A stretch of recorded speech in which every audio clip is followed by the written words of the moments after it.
Well, going back to that story we started with today, I was telling you earlier, a new bill in Washington state could change how we cross the street.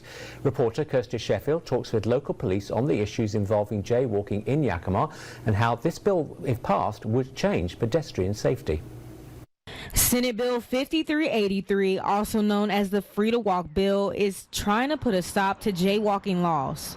The bill would allow pedestrians to cross a roadway like this one with a posted speed limit of 45 miles per hour or less. We as drivers have a responsibility to make sure that we're driving as safely as possible and making sure that we are taking into account the people that are more vulnerable, which are people on this walking. In Washington state, jaywalking remains illegal.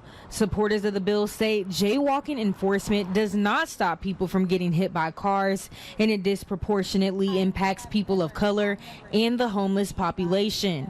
Recent data shows black pedestrians are ticketed 2.7 times more frequently, and that nearly half of those who are ticketed are homeless.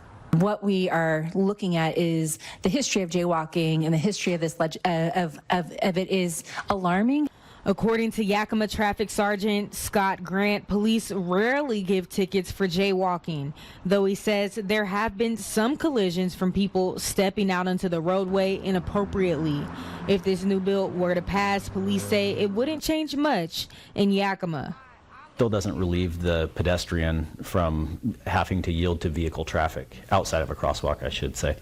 So it's really not going to make much of a difference. I can't remember the last time that Yakima police officers actually written a pedestrian for crossing the street illegally, unless they were involved in a collision. Sergeant Scott emphasizes that jaywalking is a civil infraction, meaning people aren't arrested. They never enter the criminal justice system, even if they get a ticket for it.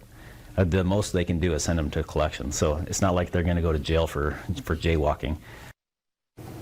And if the bill were to pass, drivers are urged to have a dash cam that could protect them if they were ever involved in a crash involving a pedestrian.